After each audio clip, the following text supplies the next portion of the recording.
CompTIA A Core 2 Complete Training Course. Exam Objective 1.5 Given a scenario, use the appropriate Windows settings.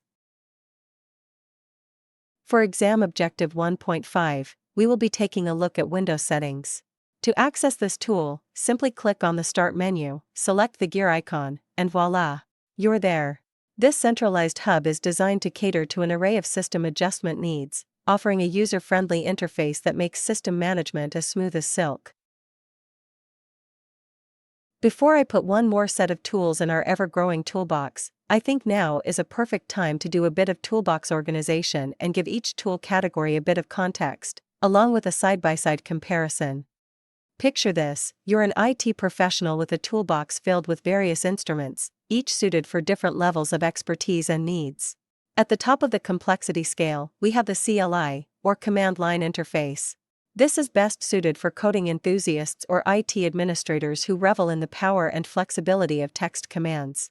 The CLI is the most granular tool, perfect for those who want to dive deep into the system's inner workings. Next up are the Windows Administrator tools, less complex than CLI, but still quite detailed.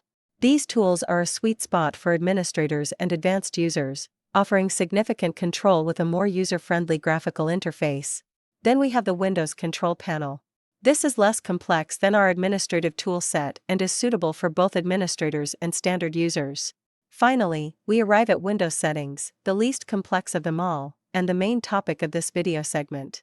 Designed with the end user in mind, it's straightforward and perfect for everyday tweaks and adjustments. As an additional note, regardless of the tools you select, with time and experience, you will notice certain configuration options will require certain tools, regardless of their complexity level and inherent overlaps. With that said, let's take a closer look at each subsection of Windows settings. First up, we have Time and Language. This section allows you to adjust your system's clock, change your time zone, and switch languages. For instance, if you've just flown from New York to Tokyo for a business trip, you can quickly change your time zone to match local time, ensuring your calendar reminders are accurate.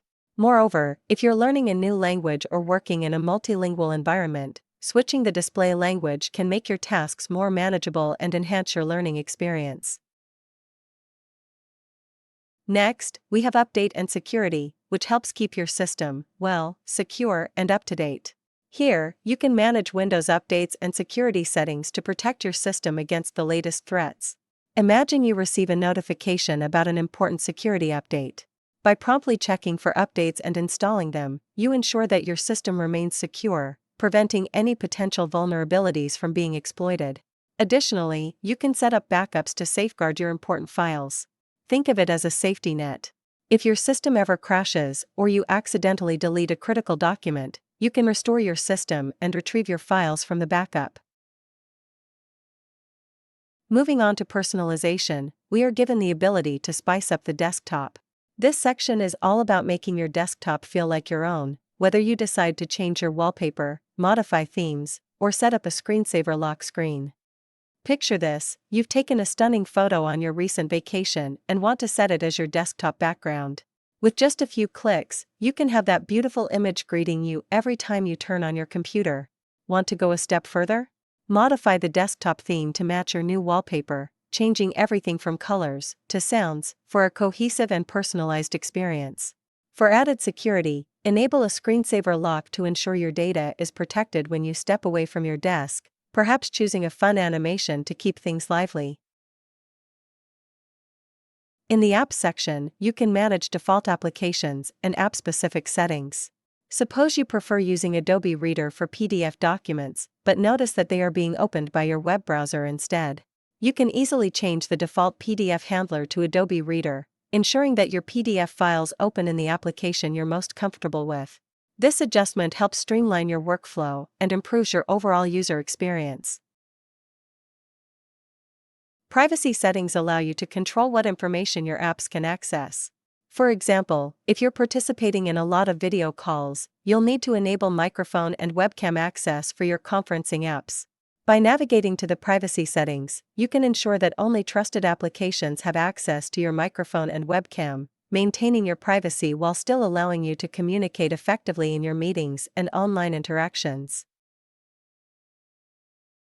The System section is one we have looked at before, as this is where we are redirected when we select System from inside Control Panel. But another look certainly can't hurt.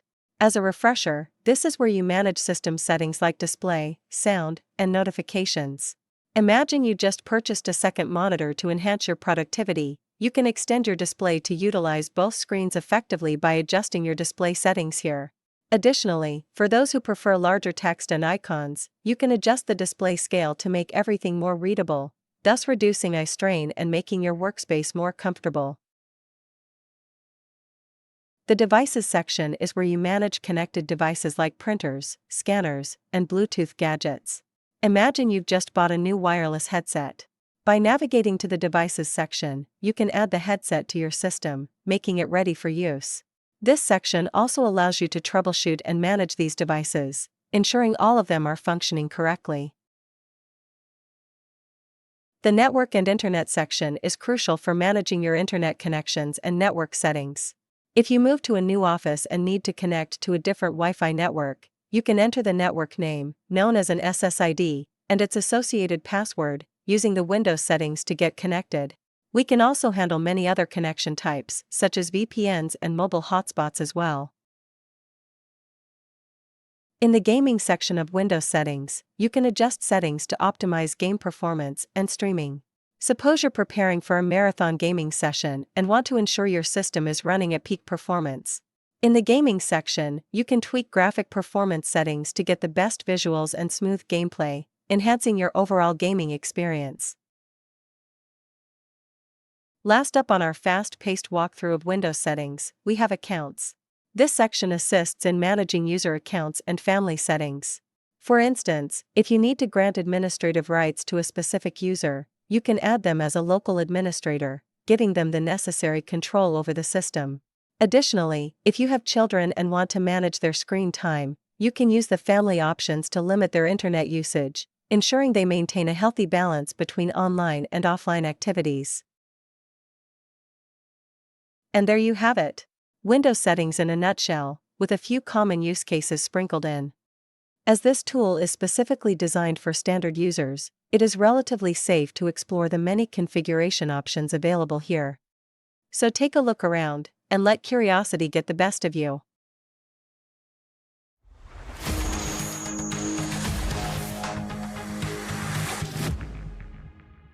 Thank you for watching. Subscribe for more great content.